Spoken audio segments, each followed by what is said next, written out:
Dahil daw sa anting-anting, kaya di umano'y himalang hindi nagalusan ang braso ng mamang ito. Miyembro sila ng grupong Guardians.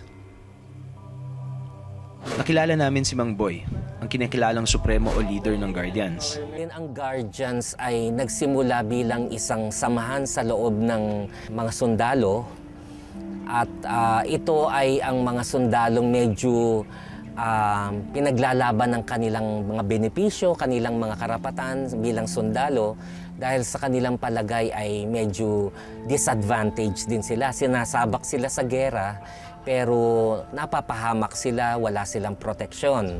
At ito kumalat hindi lang sa mga sundalo kundi sa mga kapulisan. Later on, nagre-recruit na rin sila labas ng military. Pinabuo ako ng libreto. Hindi ko alam kung saan gagamitin. Ngayon pinapalagay sa ilalim ng unan ko bago ako matulog.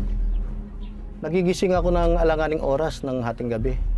Pagkagising ko, may alam na akong orasyon. Habang fresh pa sa isip ko, sinusulat ko yun. Yun ang mga tinuturo sa akin ng mga espiritu.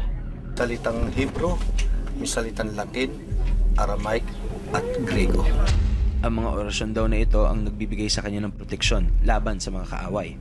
Pinagtulong-tulungan akong saksakin, 5 katao. Ang tingin ng tao sinasak, talagang may tama ako. Pero pagkatapos ng gulo, kahit damit ko, walang sugat. Ginagamit din niya ang orasyon para magkaroon ng karga o kapangyarihan ang mga tattoo niya sa katawan. Ito yung Hebrew character. Ang ibig sabihin, Ahi, Asyu, Ahi. I am what I am. Which is isang pangalan din ng Panginoon. I am what I am. Ako yung ako nga. Ito, Hebrew character din. Ang ibig, totoo ka sa sarili mo. Ang ibig sabihin nito, the Lord is the faithful God. Yes. 3 persona, kung mapapansin mo, 3 mukha niya. Pero iisa na. Ito yung kalasag. Ano po yung kalasag? Yung halimbawa, gulo.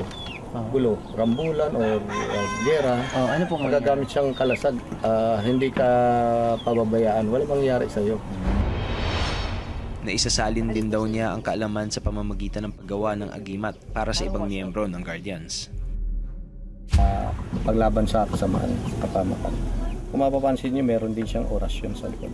May in-engrave ako na orasyon. Binabayaran sa akin ng pera, hindi ko sabi ko pera lang yan. Ang nagagawa niyan, hindi kayang gawin ng pera. Kaya mahal sa akin ng mga gamit. Gaano nga ba katotoo ang kapangyarihang taglay raw ng mga agimat? Posible nga kayang hindi tablan ng taga o apoy ang taong may dala-dala nito?